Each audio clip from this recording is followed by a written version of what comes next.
Sure. Good morning. I'm Patrick Shattuck. I'm the executive director of Rural Edge.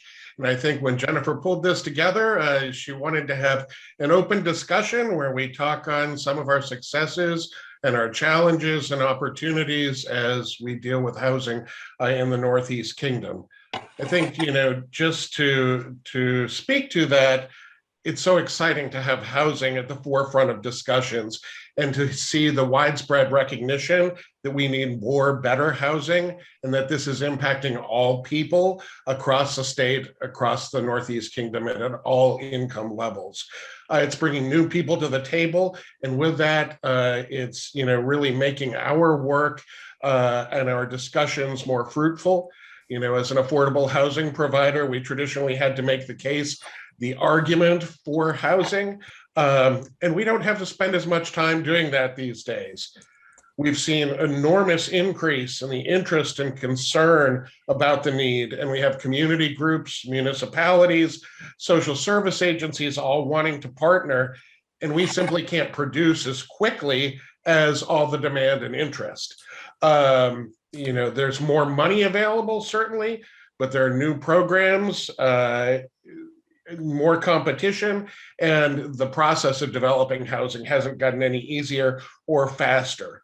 Add to that the new variables with construction, competition for materials, for staffing, material delays, and we're just at a time where there's a challenge to get things done. So if you look in 18 months, that is over 150 units that we will have added or made significant improvements to. So we're seeing progress. We're hitting those other goals that reinforce community. Energy efficiency is a high priority.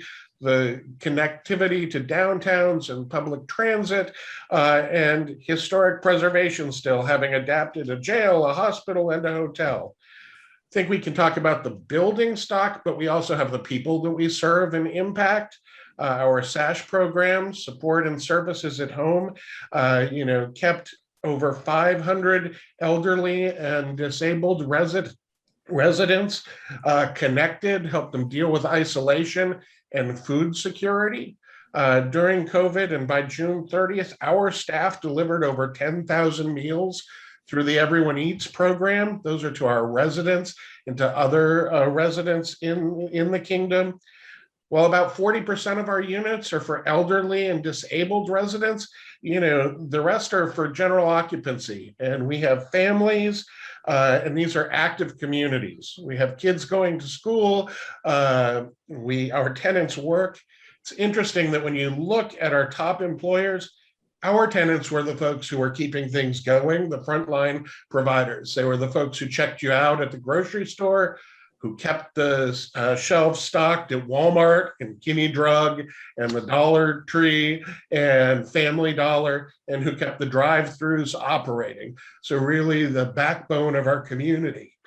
We actually had one family who moved in from a motel, two parents, both working in the food service industry. They'd owned a trailer on their own land. It had been impacted by fire, and they didn't have insurance, and they were unable to find housing in spite of making over $40,000 a year. So with one car, they commuted from their motel in Lyndonville to their job, separate shifts in Littleton, while they homeschooled 4 kids in one motel room. The folks we are housing are folks who are working, and the kids who are going to school with and keeping our schools busy. We focused a lot on communities. During COVID, we kept resident-led food shelves open to the public, sometimes having some challenges instituting safety protocols. We opened 12.5 resident gardens. We actually had 7 residents participate in a 40-hour online NeighborWorks resident leadership initiative. We had residents testify before the legislature. We focused on keeping our residents and our communities healthy and well, because we know that there's such a link between health and housing. To that, we've recently added COVID testing, so it's mandatory for our staff on a weekly basis, and we actually offer it in our larger elderly buildings voluntarily. In one case, we had a group of residents who wanted to have a Thanksgiving dinner next week. And we said, well, you know, the guidelines, you shouldn't be having congregate meals inside. And so they agreed that they will have COVID testing. They will isolate until they get their results, and they can only participate if they're negative. So really the whole idea of keeping communities healthy and active and engaged. We still have challenges. The market conditions are really hard. Our home ownership center, we're seeing fewer buyers because there just aren't properties available for entry-level buyers. This is making it more difficult on the larger market, the rental housing market, because those buyers would typically be moving from rental housing to home ownership. There is competition for rental property, and we need to preserve naturally occurring affordable units. I mentioned that we closed 2 weeks ago on Rightlook Apartments.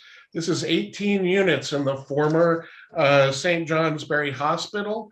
It was listed. It's been privately owned for 30 years, and not much was really known, but I'd heard that it was relatively affordable and may have had a lot of people at very fixed incomes living in it.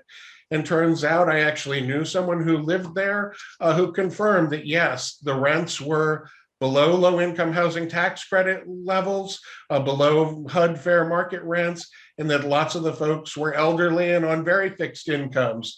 And they said, well, just because a property is listed doesn't mean it's going to sell. And after the first weekend, there were multiple offers from out-of-state buyers who realized that this building was a great opportunity, in part because none of the residents, including some who'd been there for 30 years, had leases. So you had 18 households really at risk of economic displacement right away. So thankfully, we had an owner who was willing to have discussions with us and valued his tenants and their tenure and decided to give us a window to try to align things. And thanks to our funders for acknowledging the importance of preserving these types of units. You know, while 18 units make sense for us to purchase, the 3 and 4 unit mom and pop properties, those aren't great for us to purchase, and we need to find a way to make sure we save them.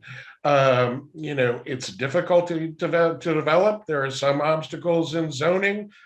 NIMBY isn't as much of an issue, except when you talk about emergency shelters. It's worth noting that there is no emergency shelter anywhere in the Northeast Kingdom.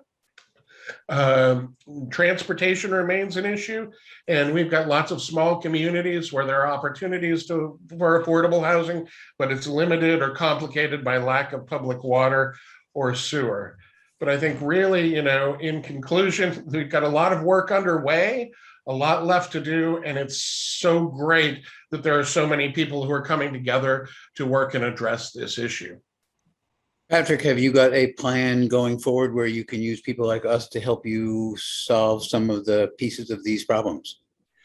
Well, as I said, we are meeting with many community groups that are new community groups, groups in Danville, in Peacham, in Greensboro, who have come together, who've identified this and who want to bring affordable housing to their communities. And having local support is so much part of the success in addressing issues with zoning and permitting and getting support from funders. Gus is up next. Gus Selig is the head of the Vermont Housing and Conservation Board, and we're delighted to have you with us today, Gus. The floor is yours. Thank you, Jen. And let me just start by thanking Patrick for those of you who might remember, he lived in Groton some years ago, operated Brown's Bistro Market, which was a terrific restaurant. And we're so glad that he came back to Vermont, and what he just described was a whirlwind of activity in any given 18-month period for the Northeast Kingdom on housing. And he's just brought great energy to the kingdom and to his job, and he does it with great passion. Most of the projects that he described to you are things that the Vermont Housing and Conservation Board has invested in. I don't know some of the people in the room today, so let me just take a minute or two to describe what the Housing and Conservation Board is and what we do more broadly, because I know the work of the collaborative goes well beyond housing and may go to the question that Guy Herman just asked of what can we all do on community development in the kingdom. So the board does a pretty simple thing. We're a quasi-public entity. We get much of our money through the Vermont legislature. We also administer a fair amount of federal funds. And our mission is to conserve the essential elements of the Vermont countryside by investing in both housing and conservation assets, because it's of primary importance to Vermont's economic vitality and quality of life. And so we pursue that mission in lots of different ways, and housing is by far the biggest single part of it. But for those of you who may not know, we are involved with the recreation economy, helping groups like Kingdom's Trails secure economic assets. We just have been working with the town of St. Johnsbury to conserve a parcel of land called Observatory Knob. We work on historic properties throughout the kingdom. With this summer, we assisted a group in Danville that want to invest in the old train station, which sits on the rail trail as a point of attraction for people coming through. We've worked with the St. Johnsbury Museum, the Fairbanks Museum, and we love in our housing work to invest in historic properties. Our conservation work also encompasses supporting the farm economy. We do that both by buying development rights from farmers to allow for intergenerational transfers of land, and we support them through a program called the Farm and Forest Viability Program that provides business planning and technical assistance. We're soon to be the water quality service provider for the Lake Memphremagog Basin.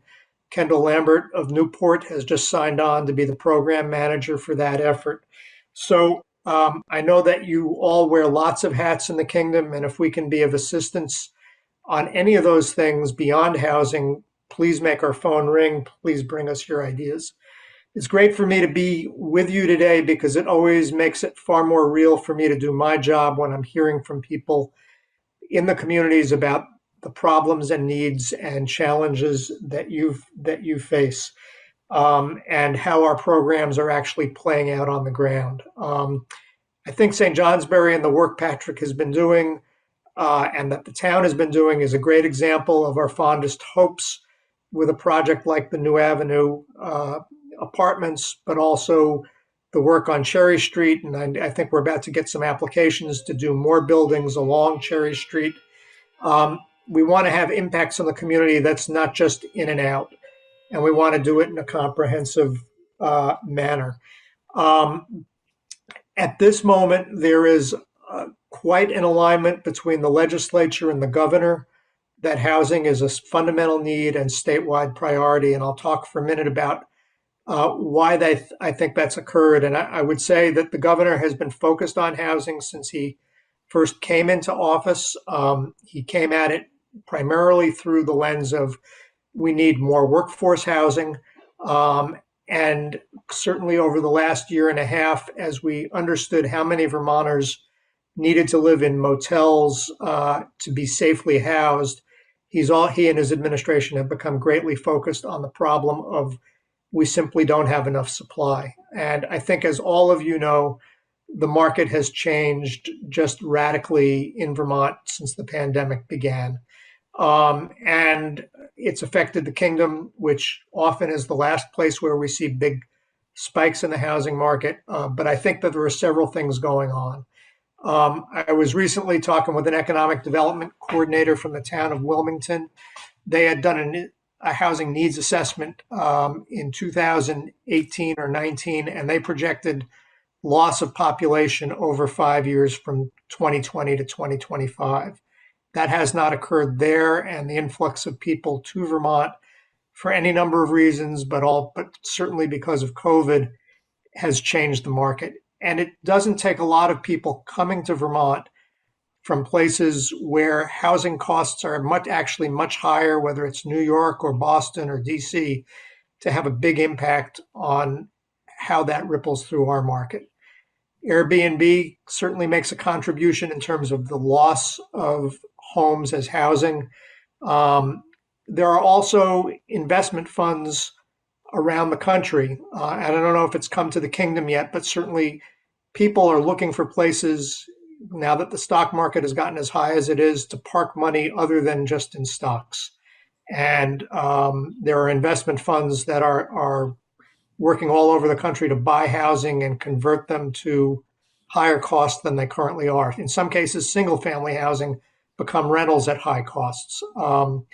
The experience that Patrick was talking to of converting somebody's home to an investment vehicle that you can pull more cash out of is something we've seen over and over again across the state. But there's a class of properties called Class B properties, if you're a real estate aficionado, that are larger multifamily buildings that have great uptake. So all of those things are contributing to a climbing cost of housing. And I'm sure everybody has experienced or known somebody who wanted to put a bid in on a house and lost out, that there were bids well above asking price, buyers not accepting contingencies for financing or for inspections.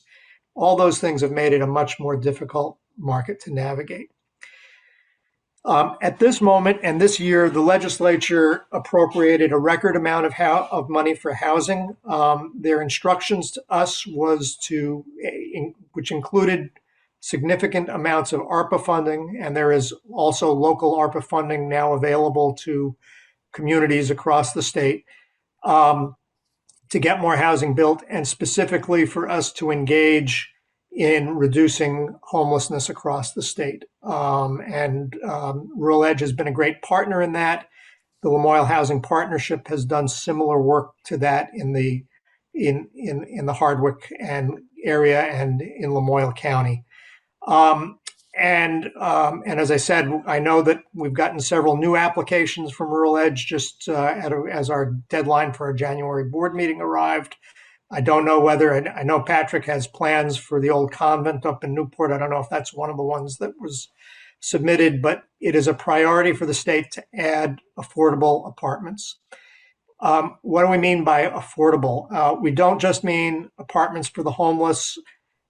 We mean apartments across the spectrum. What you need to understand, though, is that the federal government, in providing us resources, primarily focuses on people up to about 65% of median and sometimes to 80% of median. To translate that into dollars for you, the tax credit program, which is our single biggest federal tool to produce housing, generally for families of three in the Northeast Kingdom, gets you up into the high 30s or low 40s.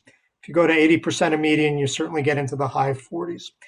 There have not been vehicles to produce from the feds to produce single-family home ownership. There is one under discussion, and in the next hour, in the House-passed version of the Build Back Better bill, Congressman Welch will be describing a home ownership tax credit that is intended both to rehabilitate in distressed neighborhoods, but also to help us create new housing. We don't know if that'll pass the Senate or not.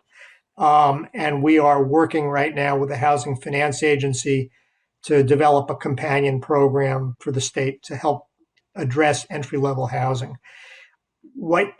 To understand the construction market today, however, and this is what makes the challenge so daunting, as we've talked to developers across the state, apartments are not being built today, new apartments, at less than $350,000 or $375,000.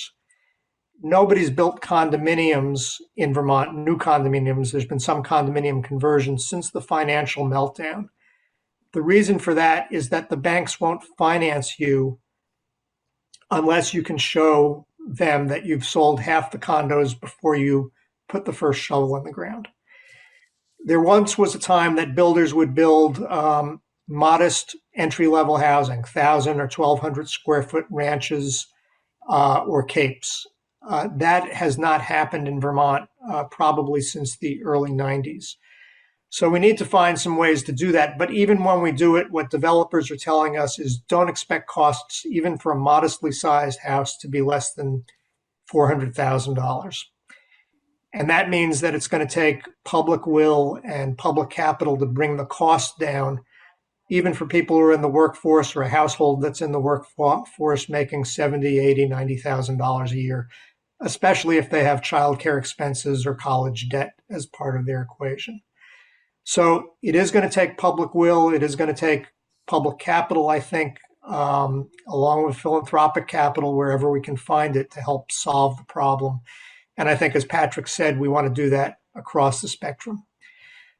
In terms of how we'd like to do projects and the kinds of things we have done across the state, a great model for us is really mixed income communities and mixed income housing projects. And by that, I mean housing that where there are some units set aside for the very lowest income citizens, some units that will meet the tax credit thresholds of 65% of median, and some units that can go up to median income and serve renters at that level and be much closer to the market. So those are the sorts of things that we're hoping to do.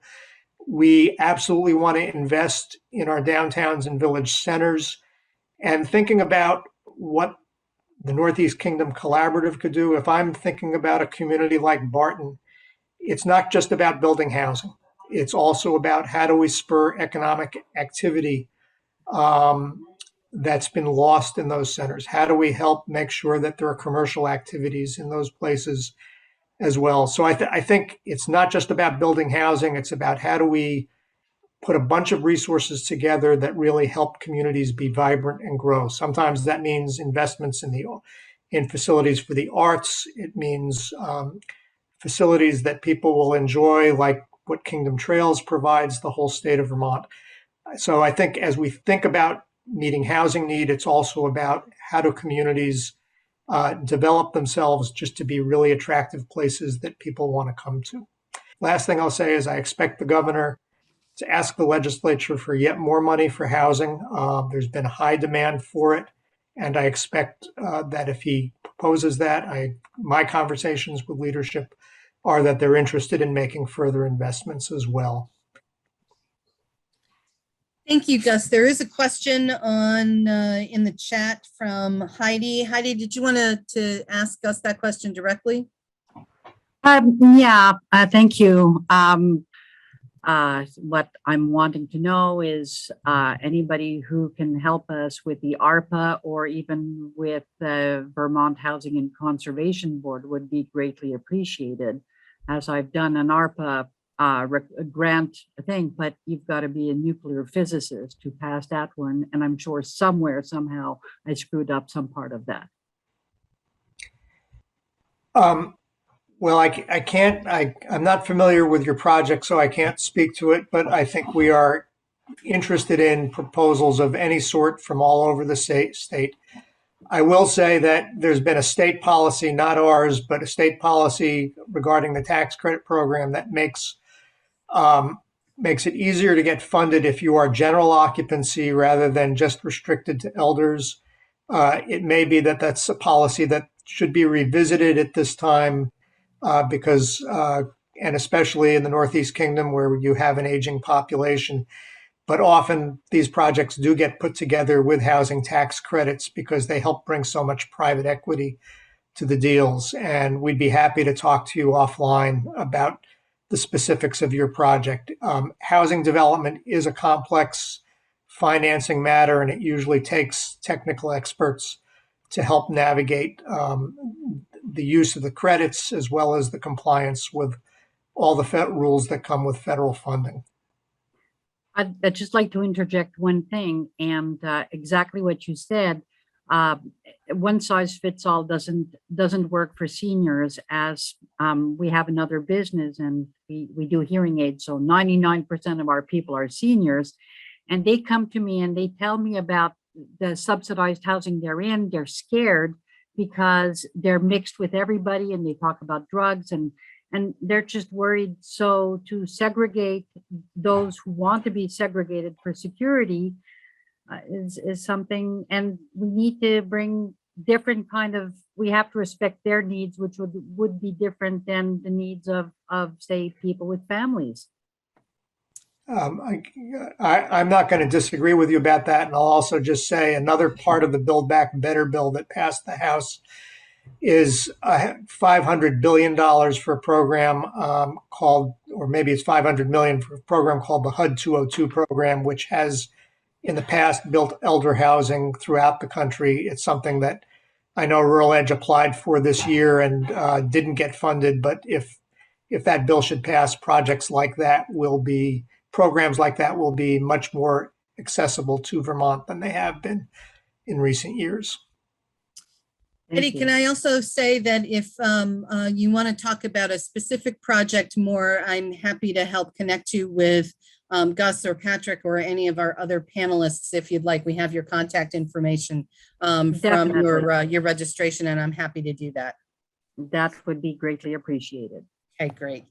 Again, being in the Northeast Kingdom, we know that there's a lot of people who are economically challenged.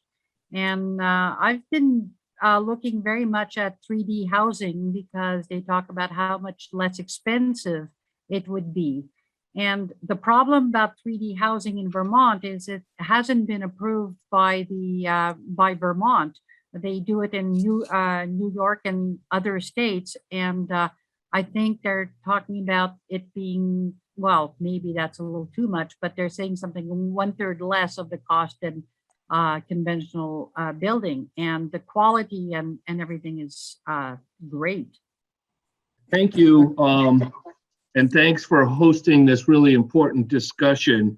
I represent, municipal government in this discussion, and will share some perspective about housing and some of the experiences that I go through in the discussions about housing, which can be challenging at times for sure. There is, a set of biases and fears in communities about types of housing and location, and whether, it's something that's true or not, its perception can be reality, and we struggle with that for sure. So that's one component from a municipal perspective that we deal with. But what's interesting, I think, is it's really, at least in St. Johnsbury, it's an intersection of economic and community development. The town has, committed time, efforts, and resources to participate in the housing discussion and help solve some important housing problems and issues. And we've done that through collaboration and coordination with partners, and also participation in committee work, including the formation and participation at, in the housing committee that was formed in that very important visit that Paul Costello and his team led in the spring of 2015. And today we continue, and as a matter of fact, today is our November Housing Committee meeting, and Susan Cherry, who's here, is the new chair of that at this point. And it's certainly been an important component of our work in St. Johnsbury to have a community-led and based group that really is partnering with the town on trying to solve some of these tough solutions. And for those communities that don't have an active housing committee, I think it's very important to try to form that, because it provides a great venue to have, really important discussions about all types of housing and initiatives to help solve problems. Quickly, what has that housing committee done? They've provided insight, experience, and effort to develop a code compliance program, which I'll talk a little bit about, because that's certainly something that was policy driven at the town level to help solve some housing issues. But also we've had important discussions and brought different groups together to talk about senior housing, discussions about warming shelters, homebuyer assistance, intern housing, and certainly workforce and market rate housing projects. And we've actually coordinated, developers and brought them to the table with different stakeholders in the community to try to help develop successful housing projects. We all know that, and we've heard, and I know Gus mentioned that the tide is changing. We're seeing population increases. I still don't have as much good data, and I'm very optimistic about what the future brings, even in the midst of, the crisis and the pandemic we're dealing with. We're seeing opportunities. I'm careful about that because so many have suffered through this time, but from my desk, I'm looking in downtown St. Johnsbury at over 100,000 square feet of commercial space and housing space that's being revitalized to the tune of $35 million plus. We're seeing small businesses start to open in our downtown. There's certainly a lot to be really optimistic about. It's, we expect to see the lowest vacancy rate in our commercial space in our downtown next spring, probably in the last 20 or 30 years, all in the midst of this crisis, which is really incredible.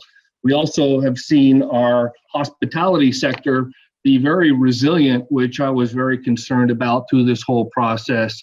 And of course, the support that Gus mentioned that they provide for the creative economy and so many other groups has been critical. As we know, Catamount Arts, the Athenaeum, the Fairbanks Museum are all very critical, plus others that, the list is long that I won't mention, but critical to our quality of life and the experience when you visit or move to downtown St. Johnsbury.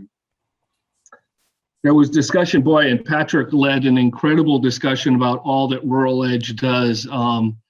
It's really amazing work, and I'm sure that most residents in St. Johnsbury have no idea the impact and what Rural Edge brings to the table. I think that the collaboration that has developed between Rural Edge and the town offices is really been strong and supportive. I know we've written letters of support for many of the projects that he mentioned. And much of that collaboration comes from being in the same room at these housing committee meetings, getting to know each other, getting to understand each other, understand the real issues and how best to address them. So I think that's incredibly important. Certainly we discussed, funding projects. I think, one of the issues, of course, is, the idea of how projects just don't pencil out. I think Gus talked about that. We've seen projects in southern Vermont from some of our partners and partnering communities that, the financing stack is so complicated, and it includes, all kinds of different groups, public, private, philanthropic, all of these things to make these projects work. And we experienced a similar problem at a fire site on Main Street several years ago when we just couldn't put the right group and mix together to solve the issue there. And to my knowledge, there's a project still being worked on. It's still important. I know that the town wrote a letter of support for that, and we'll continue to look to try to help solve any issues we can there and any hurdles that arise. For many years, we worked very hard to do outreach and try to bring on and recruit new businesses to our downtown. And with that block with 10,000 square feet of vacant, blighted commercial space on the first floor, that dialogue was very challenging. And now we find ourselves in a position where we're receiving calls from developers and entrepreneurs who are looking to locate their business in downtown St. Johnsbury. And it's almost a daily basis where we're dealing with people who are interested in St. Johnsbury. To that point, I typically mention the rising costs of essential services as a challenge that we face, and how some of those services do push housing development outside of our compact settlement here in St. Johnsbury. That's an issue that we know and we're trying to deal with and be able to provide the support and services that our surrounding communities need. But the fixed cost, the disproportionate amount of the fixed costs that are going into our community that has the lower quality housing and likely lower income level residents is quite a burden that we're working to try to address. So interesting stuff there. I heard Patrick talk about zoning and issues that municipal governments need to try to address and work on. I think that, you know, we understand that in our office, and we understand that, you know, there needs to be some education and some communication about programming and housing, types of housing, who they serve, what those populations bring to a community, because I do believe that the perception is very challenging. And in order to change some of these zoning requirements, that our community needs to be able to face these problems and understand them. And that's a true challenge for sure. You know, other issues I see, I mean, it's a great time to see these funding sources start to become available. I'm happy to hear that there are some, you know, some of these funding sources might broaden the capability to serve, you know, a different type of housing project. Capacity at all levels. I hear that in many of our meetings, how we continue to build capacity to be able to deal with these challenges and these great opportunities. And then, of course, you know, the other issues is there's lots of groups talking about housing, and I know we've tried for many years to try to make sure that we're all aligned and in the same room. And I think that some of these resources will be able to help our community really pull these groups together and work together in a collaborative effort to solve housing issues. And that, and I guess I want to also mention, you know, our state, along with all the states, are dealing with a mental health crisis, and how best we address mental health issues is also a component that's attached to housing, and I suspect that that'll be a component of these discussions. It's a complicated topic.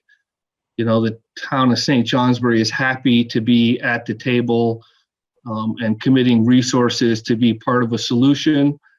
And I know that it's been a pleasure to work with the likes of Gus and Patrick, and it's been incredibly inspiring and important to our community.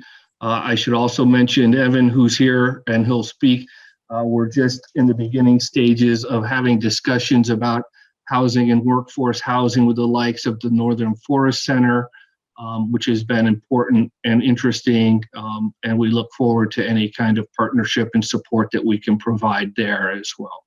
I just want to comment on one of the things that Joe said, and it's one of the reasons we do our housing convenings. It's one of the reasons we're doing this conference is everyone is doing such outstanding work. And I said this before earlier today, such outstanding work in their particular sectors that I think the more that we can kind of cross those sectors, cross, you know, levels of housing, different forms of housing, different purposes of housing across agencies and across municipalities, the better off we'll all be in the NEK. So thank you all for all of your work on that. This is Ellen Rowe, and I'd be interested. I haven't heard mention of Essex County yet in this discussion. I wondered if anything's happening over there as well. I have not heard about any proposals coming out of Essex County in recent times. That doesn't mean something can't be emerging, but I don't know of anything today that I can speak to. I'm making a note of that, Ellen, and we'll see what information we can get, unless any of our other panelists have anything to add about that. Thank you. I would just say I'm about ready to sign off.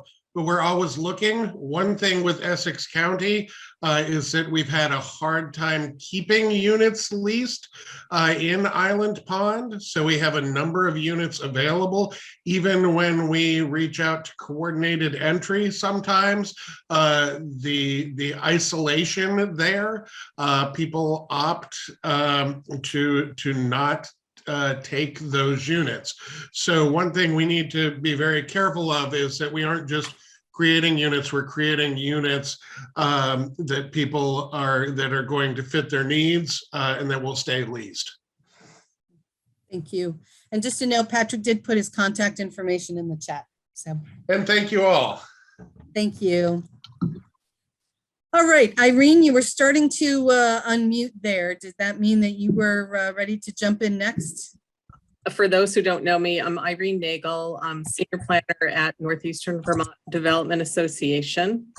We are the Regional Planning Commission and Regional Development Corporation for Northeast Kingdom. And we assist the municipalities with developing municipal plans, local land use regulations, and projects that implement the goals of the municipal plan. I just highlighted things that are really important. So this is really laying the groundwork for new housing development. This is not actually creating the new housing. And that's really the role of planning. So water and wastewater infrastructure, the capability of those systems to support housing is crucial for enabling the development of housing at a density that will support walkable communities, be energy efficient, and be cost effective from a construction point of view. The number that Gus Selig mentioned, 400,000, that's a pretty scary number. So, I don't know what can be done to help reduce that cost, but hopefully the denser the development, the more cost effective it would be. Then local land use regulations. Not every town in our region has zoning, and those are mostly the towns that are very low population.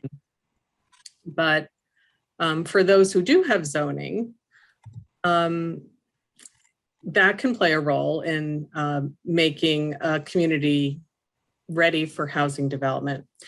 A really great resource, and I am going to post the URL for this when I send the slides to Jen, is a guide called Enabling Better Places, a zoning guide for Vermont neighborhoods. And this is really a great handbook for towns that are thinking of revising, updating their zoning bylaws. There was also a special grant program. It was called the Bylaw Modernization Grant Program. Applications are due Monday. So if a town hasn't yet started, it's a little bit late in the game to do that, but that's an opportunity for, it's a funding source specifically for updating zoning regulations to make it more friendly to housing development.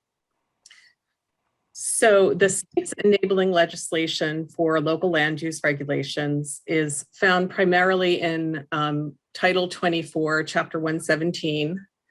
That can be, you can go online, all the statutes are there online. In particular, in regards to housing, Section 4412 of that chapter, and again, that'll be on the slide if you wanted to look it up, is a section called Equal Treatment of Housing and Required Provisions for Affordable Housing. So these provisions state that mobile homes, modular homes, prefab homes have to be regulated the same way you would regulate any single family home, any conventional housing.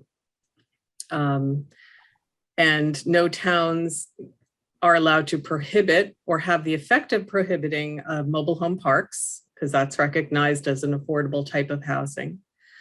Accessory dwellings on an owner-occupied lot are considered a permitted single-family use of property within certain size thresholds. And recently, I think it was the end of October of last year, some additional changes were made to the accessory dwelling provision to try to make it even more easier for private homeowners to add an accessory apartment.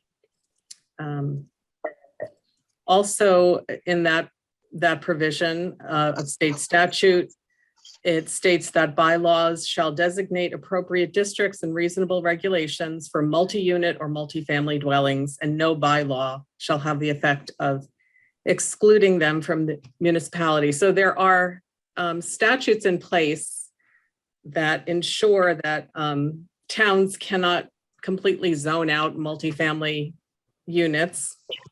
However, the lack of water and sewer infrastructure makes that really difficult to develop that type of housing. Then I wanted to talk quickly about infill development. So often sites that are well placed for housing development have brownfield issues, including underground storage tanks that people have forgotten about, asbestos in the building, and the cost and the of assessment and the remediation can discourage potential purchasers from undertaking these redevelopment projects. So NVDA has a brownfield assessment program. We have grant funds that can provide funds to prospective purchasers to undertake the due diligence needed prior to acquiring and redeveloping a property. The Depot Square Apartments, which is called New Avenue. I wish I had a photograph. It's such a gorgeous building. It's almost ready for occupancy. And they utilized some of our brownfield assessment funds in order to, I believe there was an underground oil tank that had to be removed there. So it's really a useful source of funds for that type of redevelopment. Another thing I wanted to mention was the state designation program. So designated downtowns and village centers are designations by the state, the downtown board, and that's for the core commercial areas of a town. There are tax credits for income producing properties, which would include multi-unit residential rentals. And those tax credits are available on a competitive basis. NVDA has prepared applications for those designations on behalf of different towns. We have, I don't know the number, but we have many village designations in our region. We have 2 downtown designations, that's Newport City and St. Johnsbury. A newer designation program is called the Neighborhood Development Area Designation. And that was created in order to actually encourage housing, dense housing development close to those cores. And when I send you the slides, I'll have a link to the program description for that. It's intended to be a quarter mile from any designated village center or a half a mile of any designated downtown. And there are benefits to developers. There are reductions in Act 250 fees, sometimes complete elimination of Act 250 permit if a priority housing development is developed, and a priority housing development requires that a certain percentage of the housing units be affordable according to the state's definition. So these are great incentives, but clearly additional strategies are needed. Joe talked about actions that the town is taking to actually help revitalize rental housing. And I think grassroots action is really important. St. Johnsbury is very active. There is a housing committee that's trying to address the issues and sort of identify the gaps in the types of housing that's being developed. So I guess I can't stress the importance of grassroots action enough. And I think it would be great segue to Evan Olsen to describe what the Northern Forest Center is doing to try to fill the gap in the housing that's needed in our region. So if you have any questions, feel free to ask, or you can put them in the chat.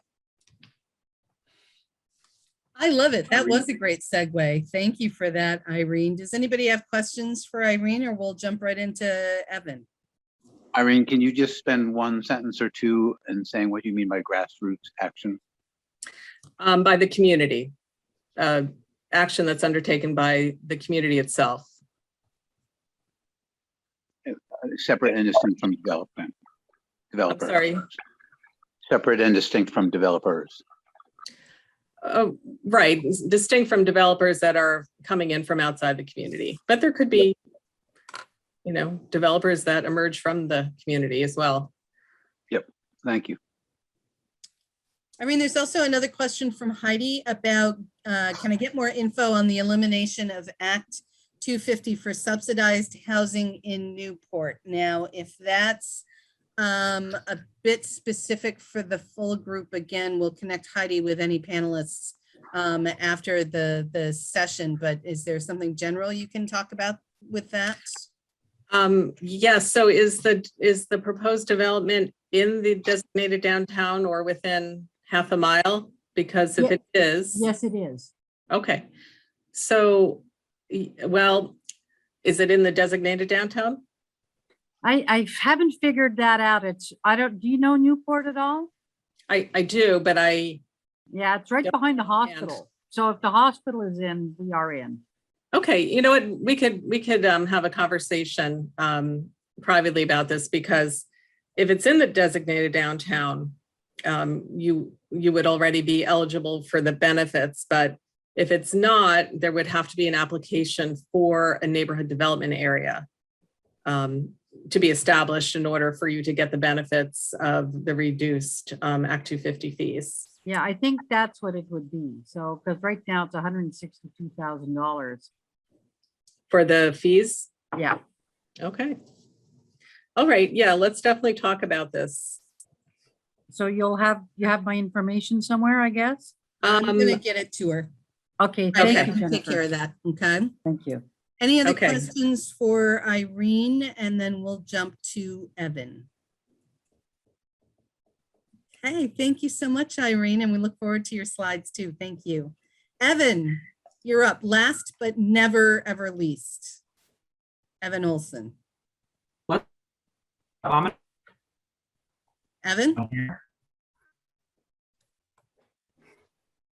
Evan looks, oh, he looked frozen, but okay, there we go. Some slides. You see that? No, No, we're just seeing a black Kevin, you're screen. clocking on our side. Oh, boy, the just internet. Start talking.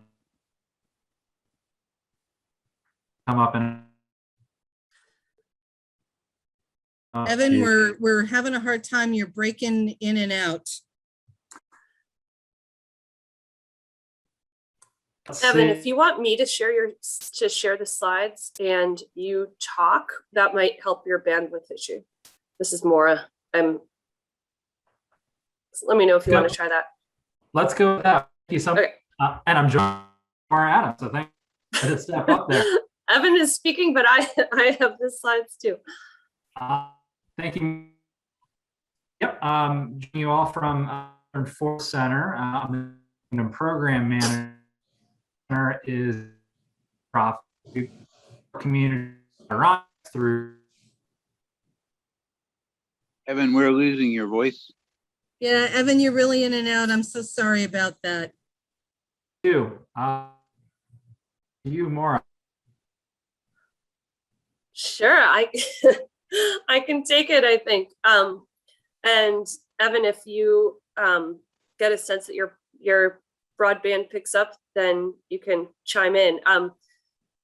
Evan, so I was not planning on doing this, but Evan put together a great presentation, and I'll step in. I'm the Director of Community Investment for the Northern Forest Center. We've been doing a lot of work in the Northeast Kingdom for a while now. Evan is our local program manager. We're thrilled to have him coming in from Danville, and he's been doing a terrific job getting us more in place in the kingdom as we turn to some housing work that I'll be talking about here. So as many of you know, there's a lot of partners and friends on this call. The center creates bold possibilities that give rise to vibrant Northern Forest communities. So that's Northern New England and New York, primarily the Adirondacks. We have 3 program areas in strengthening communities, advancing the rural economy, and providing leadership. And over the past couple of years, we have come to recognize that, as we've been talking about, the lack of quality and market affordable rental housing is a regional challenge that impacts the ability to retain and attract people here. So when we say the market we're really focused on is not the traditional income restricted affordable housing market, it's people who make too much money to qualify for that, but can't come in and buy a fancy second home or anything like that. It's nurses and teachers and professionals who cannot find a place to live. We hear this in town after town where some company cannot hire people because there is no place to live. And there is really a market gap in serving that middle income population where they don't qualify for affordable, and there are not the federal and state incentives available for developing that kind of property that doesn't meet income qualifications. So that's really the demographic we're trying to meet. And it takes some unusual approaches because there aren't those traditional incentives available. So the model that we are planning and eager to take to the Northeast Kingdom, we first developed in Millinocket, Maine. If you've ever been up to Katahdin, Baxter State Park, that's the town on its way. It's a former mill town, really down and out. The situation here was there's a lot of housing and very little quality housing that you would be able to move into, rent, purchase as a professional. And we were able to raise $1 million in impact investment. So this is a very low return investment fund that we're putting to work in making these homes livable, beautiful, appealing, and giving a very modest return to investors over time. We will be renting the units for a certain period, and then the exit strategy is to sell them as individual units, as condos, or the whole property, not looking for a profit on them per se, only really getting back what we've put into them.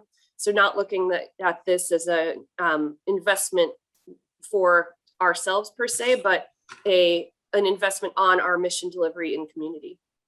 So on top here is just a couple of examples of what we went through in Millinocket. On top is this 100 Katahdin Avenue. Most people would have considered this a tear down. We did a full renovation. It's a beautiful building, housing with 3 apartments now. On the bottom just shows, on the left is one of the apartments within 100 Katahdin. It was a gut rehab. And the other is really just improving the quality and the standard for housing in that community. So we have 6 single and multifamily homes, a combination 11 units that we're renting out. We have 18 people living there and have just received a ton of positive feedback on being able to provide quality apartments for people who would not have a good place to live in town otherwise. There is still a housing shortage in Millinocket, but we're inspiring other people to invest in their homes, and really starting to change the tenor of work and investment that's going on here, that people are starting to see more positivity in community and see that real change is possible and that people are making a difference in wanting to raise the standard and put money into houses that probably would have otherwise just declined. So in Lancaster, New Hampshire used a somewhat similar model. In here, we purchased one large building, an 11,000 square foot building that had been derelict, abandoned, but it's really a beautiful Keystone historic building on their main street that people wanted to see come back to life. And this was a partnership with the local foods marketplace.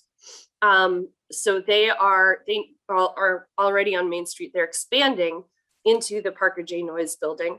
So that's on the ground floor. It's going to be this marketplace and a commercial kitchen with 6 apartments on the top 2 floors. So it's a $3 million project underway. This photo on the right was just from the other night. We are anticipating starting to the market moving in over the winter, starting to rent the units this winter. It's been a really tremendous project for that community. And one of the most challenging things and things we're learning there is about the capital stacking required to make it happen.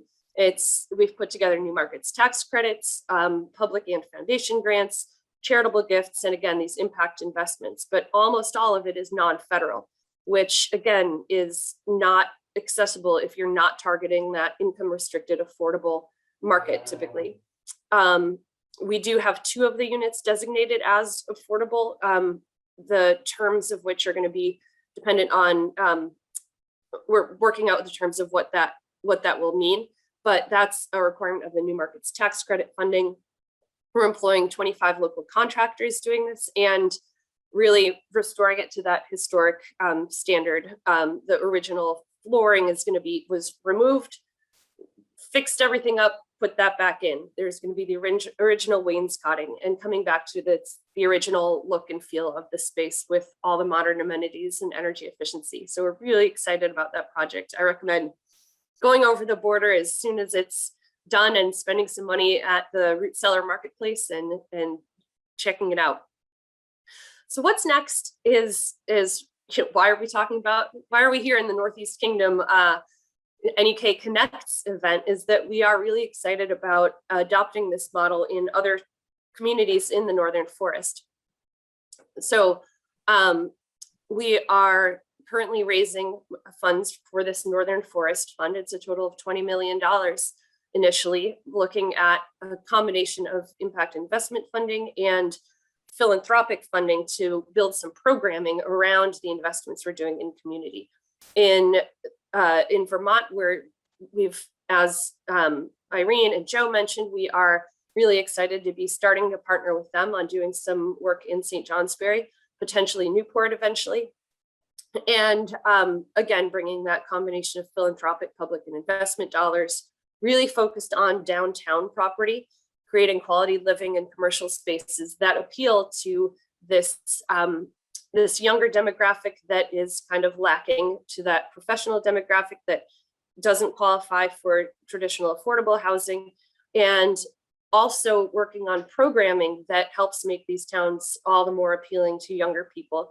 For example, working on outdoor recreation. In some places, we're working on broadband, developing these other amenities that are making these places more appealing.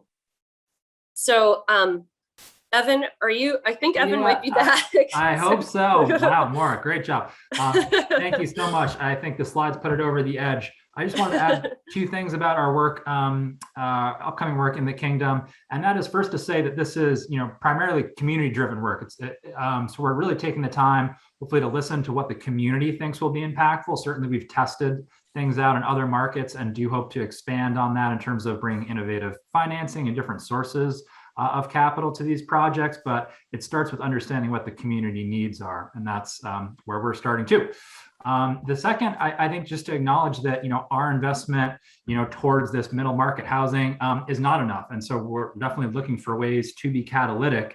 That might just be taking on some of those bigger projects that are difficult to get done for other folks that don't have the flexibility that we do. That kind of changes the story in a neighborhood and can bring some other players into that neighborhood, but we're certainly considering other ways to inspire or directly support others to take on these projects as well. Evan and Maura both, great job. Maura, way to jump in and pinch it. That was great. Evan, way to roll with it. I'm actually pretty pleased to say that it's been till 11:10 before any of our speakers had some kind of internet related issue. And I'm knocking wood as I say that out loud, but that's really pretty good. We're in rural Vermont, so that's impressive. Who has questions for Evan and Maura?